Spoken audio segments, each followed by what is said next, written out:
في أول تالتة ثانوي مع الضغطة وتغيُّر الروتين مرّة من واحدة قاعدة في البيت ما بتعملش أي حاجة لواحدة 24 ساعة المفروض وراها حاجات، وراها دروس، وراها الدنيا ومواويل. الحمد لله كنت قعدت فترة كبيرة منتظمة على الأذكار ماشي، والمشكلة إن أنا قُلت الموضوع ده، يعني اتكلمت فيه.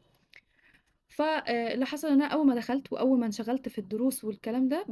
لقيت نفسي إن أنا عمّالة باقلل، يعني مثلًا كنت باقول أذكار بعد الصلاة، بقيت أنسى أذكار بعد الصلاة، أذكار الصباح والمساء، مرّة واحدة بقينا نقول الصباح بس أو المساء بس، لحد ما بقيناش نقول أي حاجة خالص. طيب الفتور ده بقى نتج عنه إن ربنا فوّقني بطريقة. اللي حصل إن أنا كان عندي درس فيزيا الصبح تمام، والمستر ده كان هيسألنا وأنا كنت مش محضّرة نفسي أوي، فبقيت وأنا نازلة من البيت ونازلة على السلِّم كده عمّالة باقول الأذكار وعمّالة أقول إيه، يا رب أعدّيها على خير، وقُلت أذكار الصباح كلّها لحد ما وصلت على المحطة اللي هاعدّي منها الطريق. ففي الوقت ده كان خارج مدرسة ثانوي اللي جنبنا البنات خارجين وبيعدّوا برضه الطريق معايا، ففي واحدة كنت ماشية أنا خطوتي بخطوتها بالضبط، بالضبط، بنعدّي الطريق، مشينا خطوتين،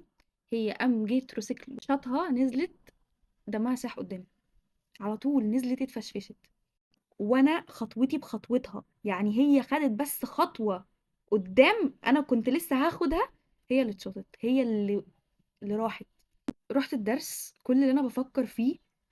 هو ربنا حفظني علشان بس قُلت أذكار الصباح والمساء قبل ما أعدّي الطريق ب3 دقايق والّا إيه اللي حصل؟ بقى السؤال ده في دماغي الدرس كلّه يمكن أنا ما ركّزتش مع ولا كلمة المستر قالها اليوم ده، ربنا حطّني فيه عشان يقول لي بُصّي أنتِ كنتِ هتبقي مكانها، بس ربنا فداكِ، وربنا كان رحيم بيكِ علشان عارف إن هي كانت ممكن تتحمّل بلاء زي ده في الوقت ده عنِّك. ربنا ما كلّفنيش ساعتها فوق وسعي إنه يحطّني في ابتلاء زي إن أنا مثلًا يحصل لي حاجة كبيرة زي ديّة أو كسور أو كده في الوقت ده في تالتة ثانوي، وفدى واحدة تاني مكاني بسبب إن أنا قُلت أذكار الصباح قبل ما أنزل وفكّرني بيها. ربنا مدّينا في الأذكار المعوذتين، سورة الفلق وسورة الناس، بنستعيذ منها من شرور كتير، الشرور دي يوميًا إحنا بنعيشها، يوميًا، فربنا مدّيك الدوا،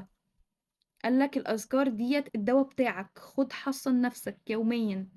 دي الدوا اللي هيحميك من الشرور اللي تم ذكرها في السورتين. مش كل مرة ربنا برضو هيبعت لك انت الحاجة، ممكن يبعتها لحد حواليك يقولها لك، زي ما ربنا ألهمني ان انا افتكر الموقف ده دلوقتي واقوم اصور لكم عليه فيديو علشان اقول لكم قولوا اذكار الصباح والمساء يا جماعة، وقولوا اذكار النوم، وانتظموا على الاذكار بتاعت بعد الصلاة، لان ده الدواء وده الحصن في زمن احنا حياتنا كلها بره، حياتنا كلها بتتشاف. فخلوا بالكم من نفسكم.